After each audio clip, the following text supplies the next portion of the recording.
రైతు బంధులో రైతు భరోసా పేరిట వేసే పథకంలో అనేక ఆంక్షలు పెట్టబోతున్నట్టుగా ప్రత్యక్షంగా చెప్పి రైతులకు ఆల్రెడీ మోసం చేశారు. బడ్జెట్లో వాళ్ళ నైజాం కూడా స్పష్టంగా బయటపడింది.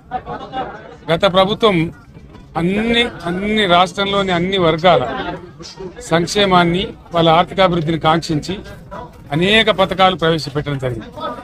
ఒక్క పథకం మీద కూడా ఇప్పుడు స్పష్టత లేదు. ఫర్ ఎగ్జాంపుల్ యాదవుల కోసం ఉన్నటువంటి వాళ్ళ అభివృద్ధి కోసం పెట్టినటువంటి గొర్రెల పెంపకం పథకాన్ని టోటల్గా మూసివేసినట్టుగా మనకు అర్థమవుతా ఉంది. ఇప్పటికే యాదవ సోదరులు చెల్లించిన డిపాజిట్ కూడా తిరిగి వాపసు తీసుకున్నది ప్రభుత్వం ఎక్కడ కూడా లేదు. అత్యంత అడుగు వర్గాలు అని డబ్బా కొట్టినట్టు కొడుతూనే వాళ్ళు గొంతు కోసింది ప్రభుత్వం. దళిత వర్గాల కోసం గళితంలో ప్రవేశపెట్టిన విప్లవాత్మకమైనటువంటి దళిత బంధు పథకాన్ని ప్రస్తావన కూడా లేదు. ఇది చాలా దురదృష్టకరం.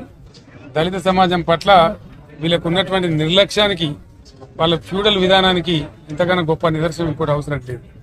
అదేవిధంగా మత్స్యకారులకు భరోసా లేదు, ఎవరికి కూడా చెప్పుకోదగ్గ భరోసా లేదు.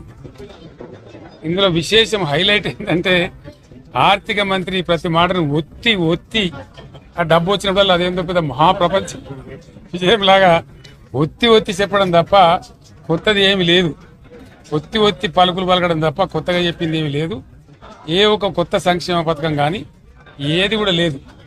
మహిళల పట్ల కూడా చాలా స్పష్టంగా చెప్పాల్సిన అవసరం ఉండే. కానీ వాళ్ళు మేము 1,00,000 కోట్లు ఇస్తాం, అన్ని రుణాలు, ఆ రుణాలు వీలేదో ఇస్తున్నట్టుగా అది ఆల్రెడీ ఉన్న స్కీమే, నథింగ్ న్యూ అబౌట్ ఇట్, ఏమి లేదు. వెరసి ఇష్యూ యాజ్ ఎ హోల్.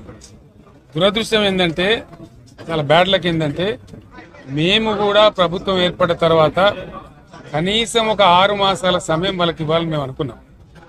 నేను కూడా శాసనసభకు పెద్దగా రాలేదు. కానీ ఈరోజు బడ్జెట్ చూస్తే ఏ ఒక్క పాలసీ ఫార్ములేషన్ జరగలేదు. రాష్ట్రానికి సంబంధించినటువంటి ఏ ఒక్క విషయంలో కూడా ఈ అర్బక ప్రభుత్వం ఇప్పటి వరకు పాలసీ ఫార్ములేషనే చేసినట్టుగా కనపడతలేదు. వ్యవసాయం ఉంది, మాకు స్పష్టమైన అవగాహన ఉండే ఈ రాష్ట్రంలో వ్యవసాయ స్థిరీకరణ జరగాలని మేము 2 పంటలకు కూడా ఇచ్చినాం రైతు బంధు. ఇప్పుడు వీళ్ళు ఎగ్గొడతామని చెప్తా ఉన్నారు. మేమేదో రైతులకు ఇచ్చిన డబ్బును దాన్ని పాడు చేసినాము, చెడగొట్టినాము, దుర్వినియోగం చేసామన్న పద్ధతిలో దురదృష్టకరమైన వ్యాఖ్యలు చేస్తూ ఉన్నారు. అంటే ఇది పూర్తిగా రైతు శత్రు ప్రభుత్వం అనేది తెలుస్తూ ఉంది. ధాన్యం కొనుగోలు చేయలేదు, విద్యుత్ సరఫరా చేయడం లేదు, నీళ్లు సరఫరా చేయడం లేదు, చాలా ఇబ్బందులు పెడతా ఉన్నారు. ఇంకా రైతు భరోసా, రైతు బంధు గురించి ఇంకా ప్రస్తావనే లేదు. ఎప్పుడేస్తారని మా ఎమ్మెల్యేలు అరిస్తే కూడా కనీసం సమాధానం చెప్తలేరు. కాబట్టి రైతులను వంచింది ప్రభుత్వం, వృత్తి కార్మికులను వంచింది.